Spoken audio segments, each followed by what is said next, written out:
అప్పలరాజును పోలీసులు అరెస్టు చేశారు. ఒక అమాయకుడి ప్రాణం తీసిన రోడ్డు ప్రమాదం కేసులో సాక్ష్యాధారాలను తారుమారు చేయడం, అసలైన నిందితుడైన తన కుమారుడిని తప్పించేందుకు కుట్ర పన్నడం, పోలీసులను తప్పుదోవ పట్టించడం, తన అనుచరుడిని కేసులో చేర్చేలా నాటకానికి తెరతీసిన వ్యవహారంలో సీదిరి అప్పలరాజుపై కేసు నమోదైంది. ఈ కేసులో సీదిరి అప్పలరాజు అరెస్ట్ అయ్యారు. ఇవాళ మేజిస్ట్రేట్ ముందు అప్పలరాజును హాజరుపరిచే అవకాశం ఉంది. రాత్రంతా కాశీబుగ్గ పిఎస్లో సీదిరిని పోలీసులు విచారించారు. అటు పలాస, కాశీబుగ్గ పట్టణాలలో 144 సెక్షన్ అమల్లో ఉంది.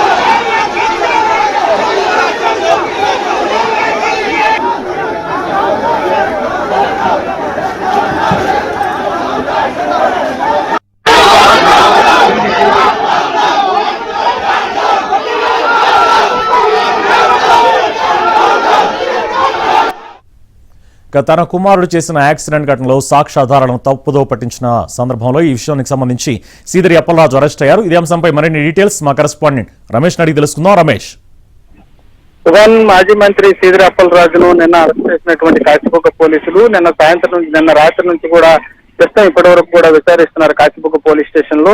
ముఖ్యంగా మరి కాసేపట్లో ఆయన్ను వైద్య పరీక్షలకు తీసుకెళ్లే అవకాశం ఉంది. ఆ తర్వాత మేజిస్ట్రేట్ ముందు హాజరుపరుస్తారు. ప్రధానంగా ఈ కేసు విషయానికి వస్తే అరవ్ వర్మ, ఎవరైతే మాజీ మంత్రి అప్పలరాజు కుమారుడు ఉన్నాడో అరవ్ వర్మ 10వ తేదీన బైక్ యాక్సిడెంట్ చేశారు. ఆ యాక్సిడెంట్ లో అరవ్ వర్మ తప్పించేటటువంటి క్రమంలో సిద్ధార్థ త్యాడి అనేటటువంటి మరో వ్యక్తిని పెట్టి సాక్ష్యాలను తారుమారు చేశారనేటటువంటి అభియోగాలు పైన అప్పలరాజు పైన కేసు నమోదైంది. ఈ కేసు పైన దాదాపుగా వారం రోజుల పాటు పూర్తి స్థాయి ఆధారాలు సేకరించిన తర్వాత నిన్న భారీ ఎత్తున పోలీసులు అప్పలరాజు నివాసానికి చేరుకుని ఆయన అదుపులోకి తీసుకోవడం జరిగింది. అయితే ఒకవైపు పలాసలో కార్యకర్తలు, వైసీపీకి సంబంధించిన కార్యకర్తలు మోహరించి హంగామా సృష్టించారు. దీంతో పోలీసులు పక్క ఆధారాలతో అరెస్ట్ చేయడానికి వెళ్ళినప్పుడు విధులకు ఆటంకం కలిగించారనేటటువంటి కారణాలతో టెక్కలి వైసీపీ ఇన్ఛార్జ్ పేరాడ తిలక్ తో పాటు మరో 30 మంది కార్యకర్తలపైన పోలీసులు కేసులు నమోదు చేశారు. ప్రస్తుతం పలాస కాశీబుగ్గ పట్టణంలో 144 సెక్షన్ అమలు చేస్తూ ఉత్తర్వులు జారీ చేశారు.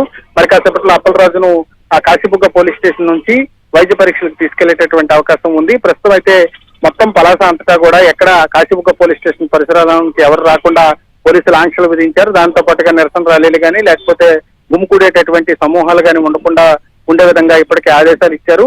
మొత్తం కూడా పోలీస్ ఫోర్సును పెద్ద ఎత్తున అక్కడ మోహరించారు. మరి కాసేపట్లో ఆయన్ని వైద్య పరీక్షలకు తీసుకెళ్తారు. ప్రధానంగా ఈ కేసు విషయానికి వస్తే నిన్నంతా కూడా చాలా హైడ్రామా కొనసాగింది. అప్పలరాజు ఇంటి వద్ద అప్పలరాజును అరెస్ట్ చేయకుండా వైసీపీ కార్యకర్తలు అడ్డుకోవటం, ఇవన్నీ కూడా ఒక హైడ్రామా మాదిరి కొనసాగింది. అయినప్పటికీ కూడా పోలీసులు చట్ట ప్రకారం వ్యవహరించారు.